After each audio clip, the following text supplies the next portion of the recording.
Welcome back to the Hang Gliding Files. Today we continue our instructional series for virtual hang gliding by diving deep into the weather. This is an extremely complex subject and will take a few videos to get through.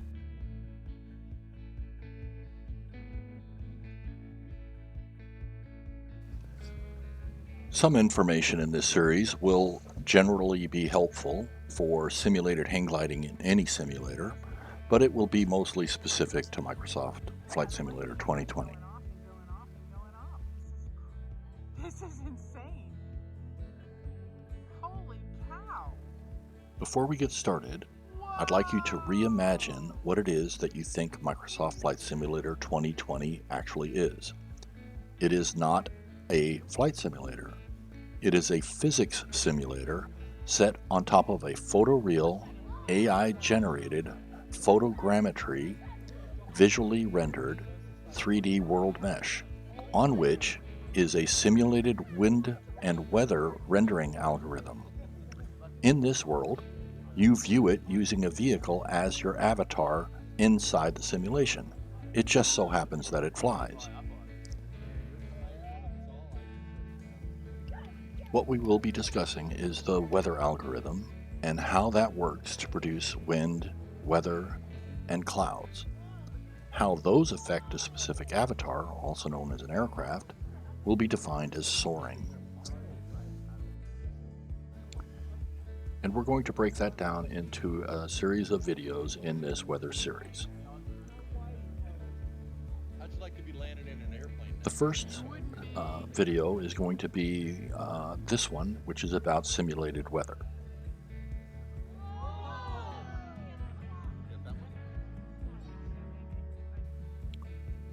The next video is going to be about how do you set up the weather?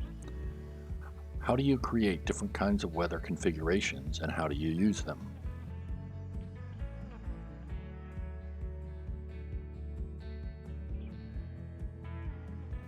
The next video will be the hang gliding file weather presets. What are they and what are all the predefined weather presets and how can they be used?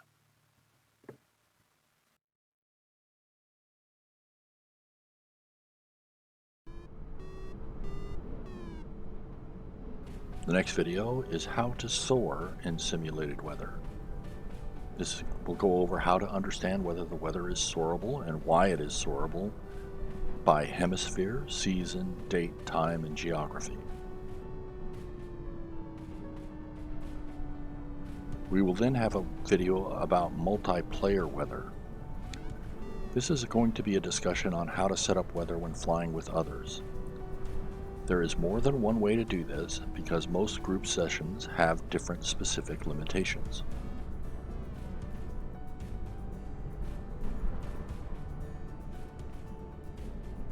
We will then get into our video called the flying season.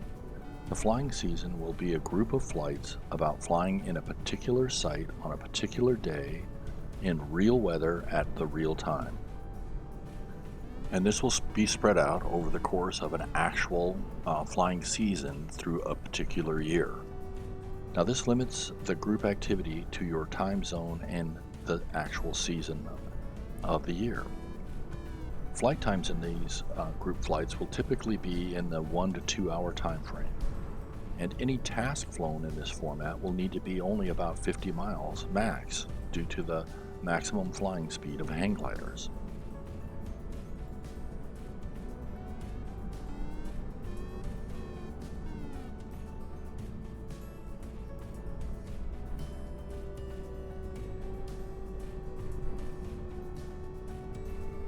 Our next video will be a discussion about adventure flying tasks. Adventure flying groups will be the same basic thing as the flying season, but with no time limits. Some tasks may take many hours to accomplish.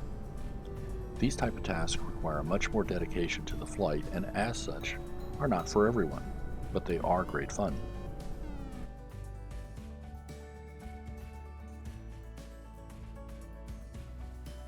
Every real glider pilot has a story to tell you, and every one of them will be about the weather in some way.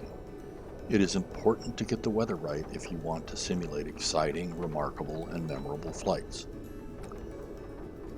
rain, precipitation spots, virga, changing wind direction, air mass movements, also known as fronts, overdevelopment, changing cloud layers, dust devils, high pressure, low pressure. All of these things affect your soaring. And soaring is not about the perfect day or the speed at which you fly a course. It is how well you did on your flight with the weather presented to you, and anything else is the bonus. If you don't talk about the weather with your buddies after a great glider flight, then it was not a great flight.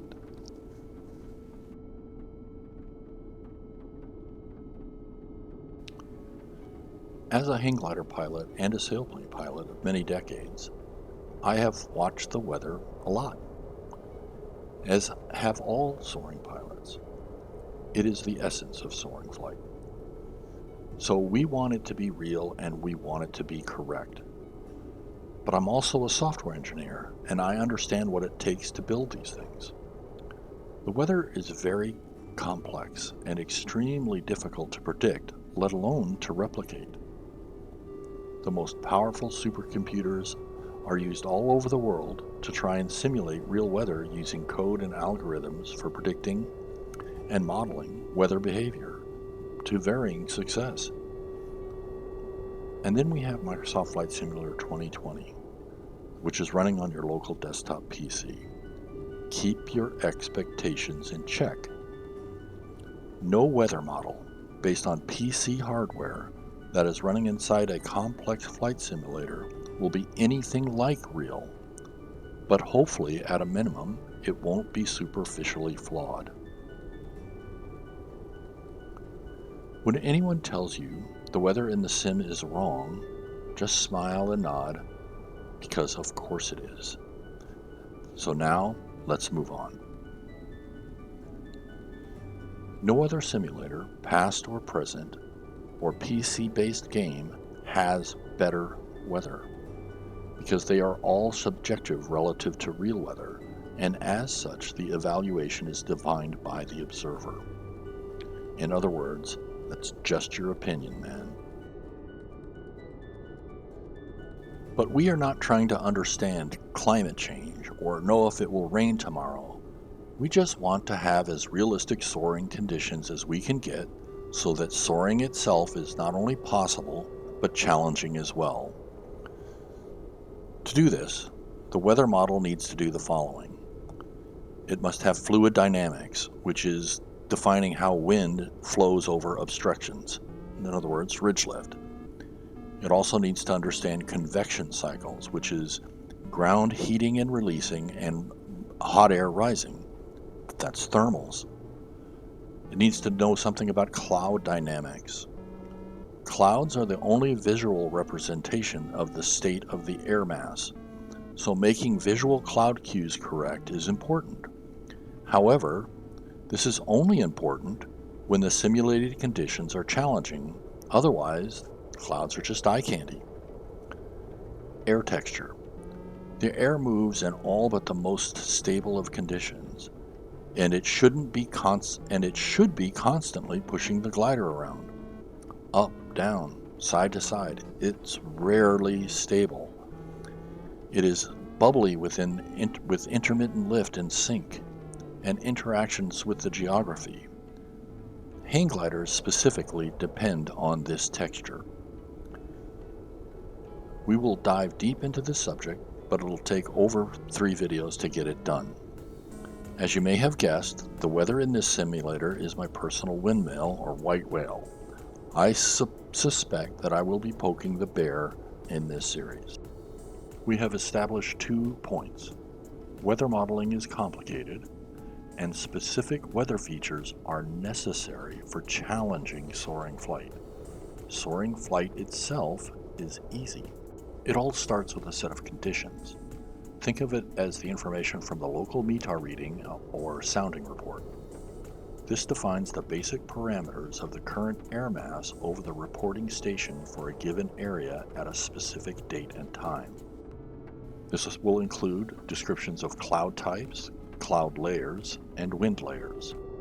This data is then fed into an algorithm that uses other weather feed information like ground type, ground cover, cloud types, cloud formations, the sun angle, the time of day, temperature, seasons, sun exposure, wind effects, lapse rates, and then uses all of that to simulate the weather.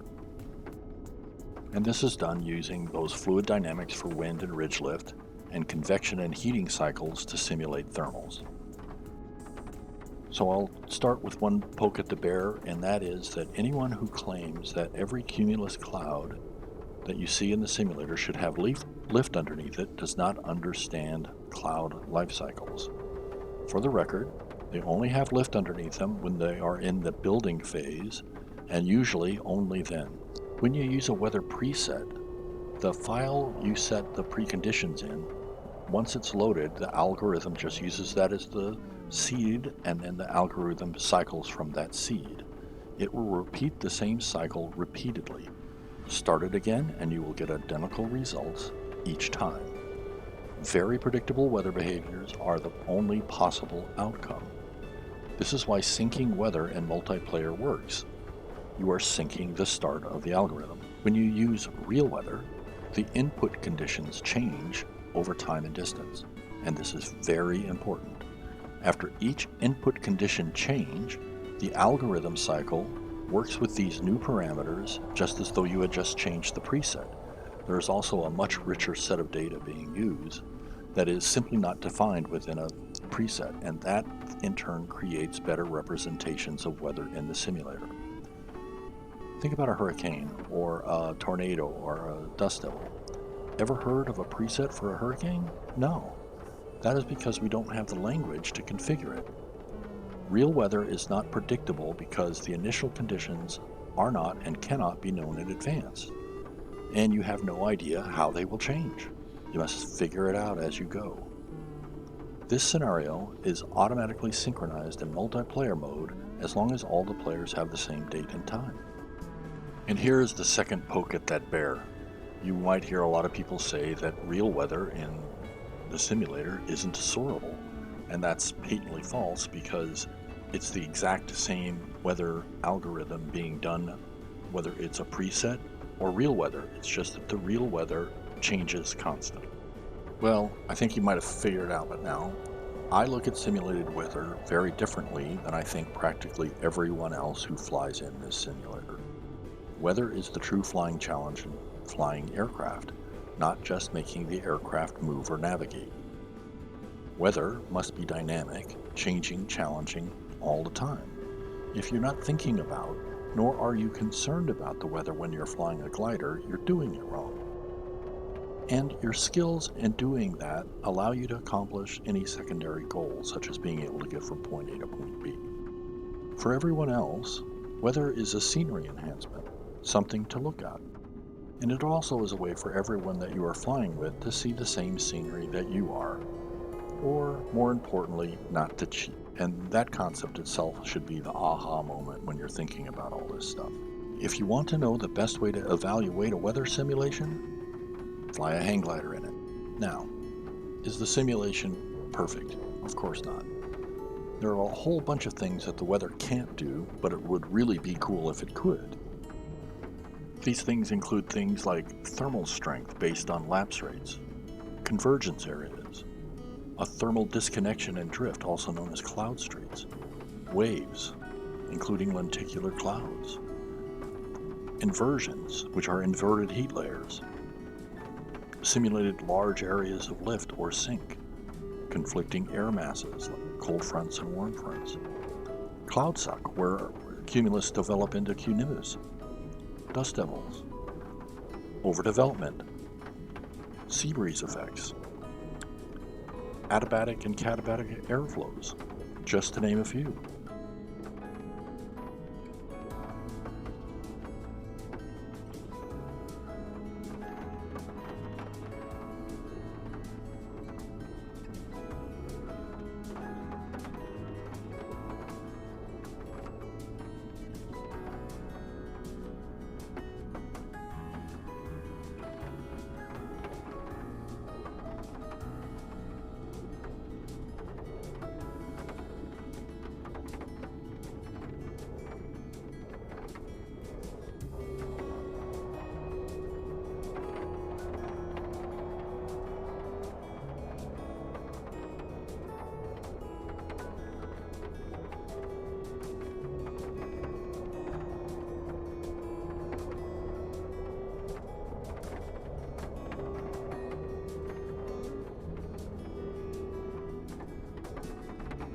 Well, that's it for this video. I hope you enjoyed it. We'll continue this in subsequent videos, and if you want to continue the weather discussion, like and subscribe, and wait for the videos coming out. Anyway, see you on the hill. Later.